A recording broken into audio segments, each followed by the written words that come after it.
დიდი პროგრესია ჟინვალი ბარისახო შატილის მიმართულებაზე.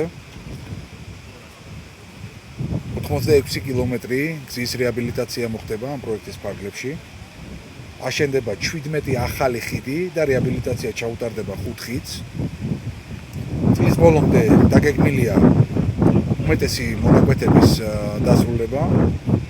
რა თქმა უნდა, არის გარკვეული მონაკვეთები, სადაც მეწყრული მოვლენები გამვითარდა და შესაბამისად ცალკე ღონისძიებებია საჭირო. მაგრამ ცალსახად შეიძლება ითქვას, რომ ეს მონაკვეთი გაუმჯობესდება როგორც საფარის, ასევე საგზაო უსაფრთხოების და სხვა პარამეტრების გათვალისწინებით. ფაქტიურად ახალი ხიდების მშენებლობა გარდა იმისა, რომ უშუალოდ ახალი ხიდი შენდება და ახალ გამოწვევებს სრულად აკმაყოფილებს, ასევე გათვალისწინებულია შესაბამისი მრუდების და გზის ტრაექტორიის გამოსწორება, რაც ასევე მნიშვნელოვანი გარემოებაა ასეთი რთული რელიეფის მქონე გზის პირობებში. მნიშვნელოვანია ის, რომ უშუალოდ მთის გზების ფარგლებში უკვე დასრულებულია ერთი მონაკვეთი, მეორე მონაკვეთი ასევე ოქტომბრის ბოლოს დასრულდება და წლის ბოლომდე უკვე სრულად იქნება დასრულებული. მათ შორის ხიდები მნიშვნელოვანი წილი მათგან იქნება დასრულებული და მინიმუმ საფარამდე მიყვანილი.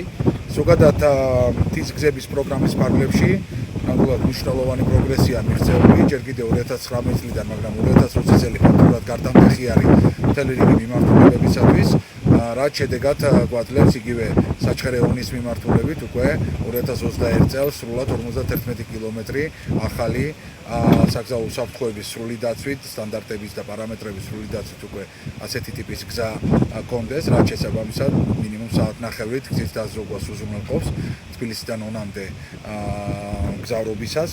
ასევე მნიშვნელოვანი შედეგი არის ბაღდათი აბასთუმანზე მიღწეული და გრძელდება ინტენსიური სამუშაოები, რაც საშუალებას მოგცემს უკვე ასევე საათნახევარი იქნას დაზოგილი ქუთაისის საერთაშორისო აეროპორტიდან აბასთუმნამდე, რაც მნიშვნელოვანია როგორც კურორტების განვითარების თვალსაზრისით. მოგეხსენებათ, რომ საირმეს უკვე შემოვლითი გზა ექნება, შესაბამისად აბასთუმანზე არის გათვალისწინებული ასევე შემოვლითი გზა და რა თქმა უნდა იმერეთის და დასავლეთ საქართველოს კავშირის სამცხე-ჯავახეთთან და ახალციხესთან ასევე ძალიან მნიშვნელოვანია ამ ორი რეგიონის არამარტო დაკავშირებისთვის, არამედ მათი ეკონომიკური პოტენციალის კიდევ უფრო გასაძლიერებლად და გამოყენებისათვის.